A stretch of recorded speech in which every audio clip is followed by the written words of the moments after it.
Hi friends, welcome to Karthik Telugu news. ఇవాళ రైతులకు శుభవార్త అంటూ ఒక ఇంపార్టెంట్ అప్డేట్ న్యూస్ అయితే రావడం జరిగింది. దీని గురించి మరిన్ని విషయాలు ఈ వీడియోలో తెలుసుకుందాం.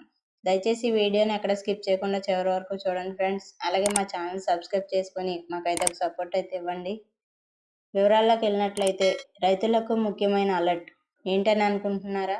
ఎక్కువ పెట్టుబడి లేకుండా అదిరే రాబడి ఎలా పొందొచ్చో వీళ్ళని చూసి నేర్చుకోవచ్చు. ఎలా అని అనుకుంటున్నారా? అయితే ఈ విషయం తెలుసుకోవాల్సిందే. ఎన్టీఆర్ జిల్లాలో నందిగామ మండల రైతులు కూరగాయలు, ఆకుకూరలు పండిస్తూ ఆకర్షణీయ రాబడి పొందుతున్నారు. అందువల్ల మీరు కూడా ఇలా చేసి తక్కువ పెట్టుబడితో మంచి ఆదాయం పొందొచ్చు. ఆకుకూరల్ని పోషకాల గనిగా చెబుతూ ఉంటారు పెద్దలు. ఈ క్రమంలో వీటికి మార్కెట్లో మంచి డిమాండ్ ఉంది. చాలామంది ఆరోగ్యం కోసం ఆకుకూరలు తింటూ ఉంటారు. ఇక దీనివల్ల రైతులకు కూడా ప్రయోజనం కలుగుతుంది. రైతులు విజయవాడ, హైదరాబాద్ వంటి పెద్ద పెద్ద నగరాలకు తీసుకువెళ్లి పండించిన పంటని విక్రయిస్తున్నారు. తద్వారా మంచి రాబడి పొందుతున్నారు. ఎంతవరకు ఆదాయం ఉంటుందో మనం చూద్దాం. చాలామంది రైతులు పొలం కౌలుకు తీసుకుని పండిస్తూ ఉంటారు.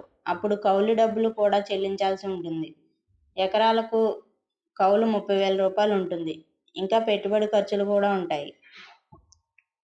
ఇలా ఈ ఖర్చులన్నీ పోను సంవత్సరానికి ఎకరాకు 60,000 రూపాయల నుంచి 2 లక్షల వరకు ఆదాయం ఉంటుందని రైతు రమేష్ తెలిపారు.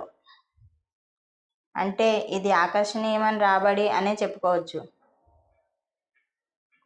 కొన్ని పంటలు వేసి అన్నదాతలు కూడా చాలా నష్టపోతున్నారు. సో ఫ్రెండ్స్, ఇది అప్డేట్ న్యూస్.